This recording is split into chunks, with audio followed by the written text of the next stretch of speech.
नमस्कार। दिल्ली एमसीडी चुनाव के बाद लोकसभा की 7 सीटों का चुनावी गणित सामने आ रहा है। दिल्ली में आम आदमी पार्टी ने जीत हासिल की है एमसीडी चुनाव में, वहीं बीजेपी को यहां पर हार का सामना करना पड़ा है। तो ऐसे में दिल्ली की 7 लोकसभा सीटों का चुनावी गणित क्या 2024 में बदलने वाली है यहाँ की तस्वीर, इस पर कुछ महत्वपूर्ण आंकड़े सामने आ चुके हैं, क्योंकि 2024 की तैयारी शुरू हो चुकी है और दिल्ली काफी महत्वपूर्ण माना जा रहा है, क्योंकि एक तरफा बीजेपी ने यहाँ पर दिल्ली में जीत हासिल की थी 2019 लोकसभा के लिए, लेकिन एमसीडी में भी बदलाव देखने को मिला है। 15 साल बाद बीजेपी को यहाँ पर झटका लगा है और ऐसे में माना जा रहा है कि एमसीडी चुनाव के बाद लोकसभा की 7 सीटों पर क्या बदलने वाला है जनता का मिजाज, इस पर आपको कुछ महत्वपूर्ण आंकड़े दिखाते हैं। इसके अलावा 2014 में भी सभी 7 सीटों पर भारतीय जनता पार्टी ने जीत हासिल की थी, लेकिन जिस कार से यहाँ पर 15 साल बाद एमसीडी में बदलाव देखने को मिला है दिल्ली के लिए, और अब यह माना जा रहा है कि कहीं न कहीं एमसीडी चुनाव के बाद लोकसभा की 7 सीटों पर बड़ा उलटफेर हो सकता है। इसके आंकड़े भी आपको दिखाएंगे। देखिए, इसके अगर बात की जाए तो दिल्ली की 70 विधानसभा सीटों पर आम आदमी पार्टी ने एक तरफा जीत हासिल की थी।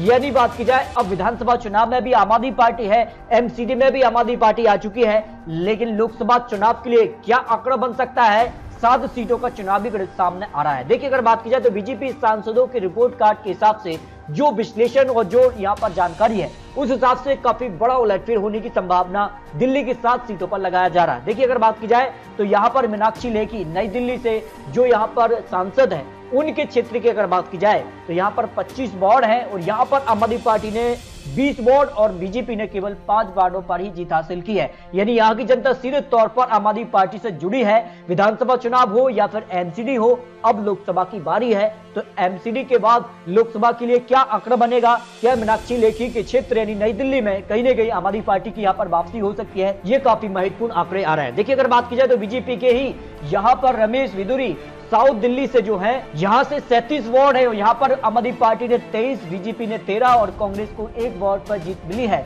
यानी यहाँ पर भी आम आदमी पार्टी ने बाजी मारी है। कड़ी टक्कर, कांटे की टक्कर देखने को मिल सकती है लोकसभा चुनाव के लिए, क्योंकि यहाँ की जनता सीधे तौर पर अब आम आदमी पार्टी को सपोर्ट करेगी। तो यहाँ पर अब बीजेपी सतर्क हो चुकी है। दिल्ली में क्या कुछ होगा, ये काफी महत्वपूर्ण हो जाता है। गौतम गंभीर के संसदीय क्षेत्र में बीजेपी फिलहाल आगे दिखाई दे रही है और लोकसभा की सीट पर बिल्कुल आराम से बीजेपी जीत सकती है 2024 चुनाव के लिए। जबकि मनोज तिवारी की भी बात की जाए तो नॉर्थ ईस्ट दिल्ली से आते हैं, 41 वार्ड हैं, यहाँ पर भी बीजेपी ने बाजी मारी। 21 वार्डों पर बीजेपी और आम आदमी पार्टी 15, कांग्रेस ने 4 वार्ड पर जीत हासिल की है।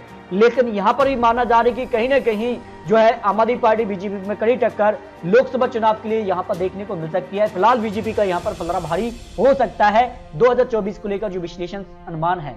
जबकि डॉक्टर हर्षवर्धन यहाँ पर जो है चांदनी चौक से आते हैं और यहाँ पर 30 वार्डों के लिए आम आदमी पार्टी ने 14, बीजेपी ने यहाँ पर 16 वार्डों पर जीत हासिल की है। यानी यहाँ पर भी कांटे की टक्कर देखने को मिली है सीधे तौर पर बीजेपी और आम आदमी पार्टी के लिए, और यहाँ पर बीजेपी का पलड़ा भारी हो सकता है लोकसभा चुनाव के लिए जो आंकड़े बन रहे हैं। इसके अलग बात की जाए तो परवेज शर्मा वेस्ट दिल्ली से अगर है तो इनके 38 वार्डों का जो चुनावी गणित है उसमें आम आदमी पार्टी ने 24 वार्डों पर जीत हासिल की, जबकि बीजेपी केवल 14 और कांग्रेस 0 पर रही।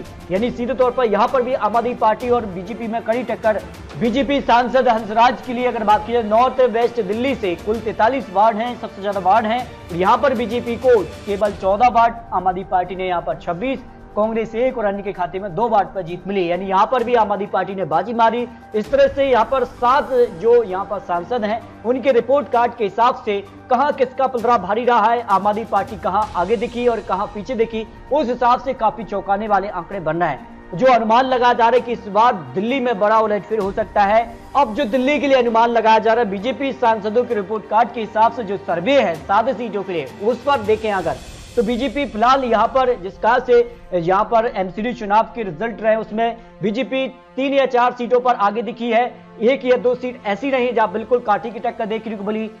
3 सीटों पर आम आदमी पार्टी भी आगे दिखी। उस हिसाब से अगर बात की जाए तो फिर दिल्ली की 7 सीटों में से बीजेपी 4 सीट, आम आदमी पार्टी 3 लोकसभा सीटों पर जीत हासिल कर सकती है, जो अनुमान यहाँ पर लगाया जा रहा है दिल्ली को लेकर जो एमसीडी चुनाव के नतीजे रहे हैं। तो ये आपको कुछ महत्वपूर्ण आंकड़े, कुछ चुनावी गणित सामने आया, उस हिसाब से आपको जिसका से दिल्ली यहाँ पर विधानसभा में आम आदमी पार्टी, एमसीडी में भी आम आदमी पार्टी आ चुकी है। अब बारी है लोकसभा की 7 सीटों का, क्या कुछ आंकड़ा बनेगा, ये काफी महत्वपूर्ण हो जाता है। तो आपको क्या लगता है, अपनी राय रख सकते हैं। दिल्ली की 7 सीटों पर 2024 में कौन किस पर भारी पड़ेगा, इस पर अपनी राय रख सकते हैं। तो मिलते हैं दोस्तों और लेटेस्ट और महत्वपूर्ण विश्लेषण के साथ, तब तक के लिए जय हिंद, जय भारत।